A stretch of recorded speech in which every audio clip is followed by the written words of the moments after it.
Merhaba,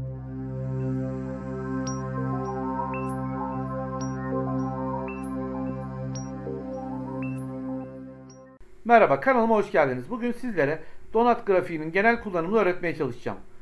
Donat grafiği, yani diğer tanımlarıyla halka veya çörek grafik, basit haliyle daire grafiğinin ortasındaki alanın çıkarılmış halidir. Donat grafiğinin her bir parçasının diğerlerine ve grafiğin bütününe kıyasla değişik boyutlarda olması değerlerdeki değişime odaklanmayı teşvik eder ve kullanıcı dilimlerin büyüklüğünü karşılaştırmak yerine kavislerin uzunluk değerlerine odaklanır. Ben verdiğim bu örnekte 2022 yılının ay bazında filelerini, üretim değerlerini ve bu ikisinin toplamını kapasiteyle karşılaştırıyorum burada. Burası kapasite, bir iç halka toplam, burası üretim. En içteki halka da file detaylarını veriyor. Şimdi nasıl çalıştığına bir bakalım. Bunun için formüllere geliyorum ve şimdi hesapla diyorum.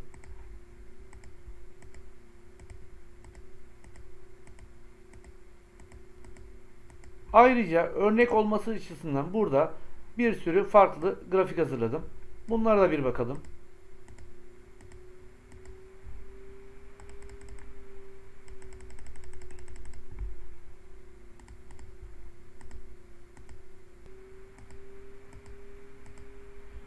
Şimdi yapım aşamasına geçelim. Bu nedenle şuraya alıyorum. Kopyalıyorum ve sayfa 3'e şuraya özel yapıştır değerleri, özel yapıştır biçimleri diyorum.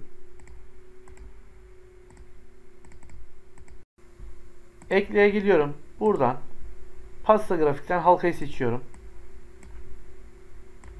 Şöyle biraz büyüteceğim. Ve buradan da siz istediğiniz bir tanesini seçebilirsiniz. Şunlardan ben şunu seçeceğim. Ve bunu biraz başlığını kaldıralım önce. Göstergeler kalsın ve şunları biraz büyüteceğim. Halka delik boyutunu şu şekilde küçültüp grafiğin büyümesini sağlayacağım. 40 yapalım. Grafiğimi biraz daha büyüteyim. Şunları da kalın yapalım ve biraz büyütelim.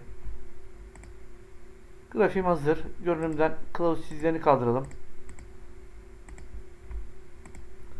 Şuraya geliyorum. Shift eşittir rastgele arada diyeceğim. 1'den 100'e kadar. Şöyle sağ tarafa doğru çektirip bunları da aşağı indireceğim. Ctrl D, formüller, şimdi hesapla.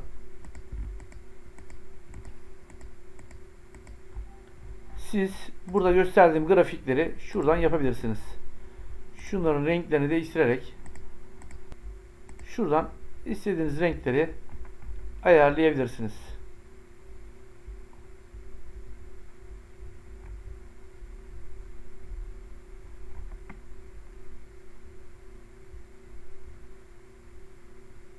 Ben bu sefer bunu yapacağım.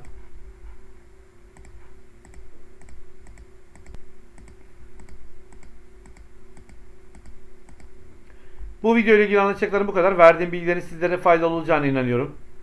Kanalıma abone olup bildirimleri açmanız halinde bundan sonrasında yayınlayacağım faydalı paylaşımlardan haberdar olabilirsiniz. Beni takip edip çalışmalarımı izlediğiniz için teşekkürler.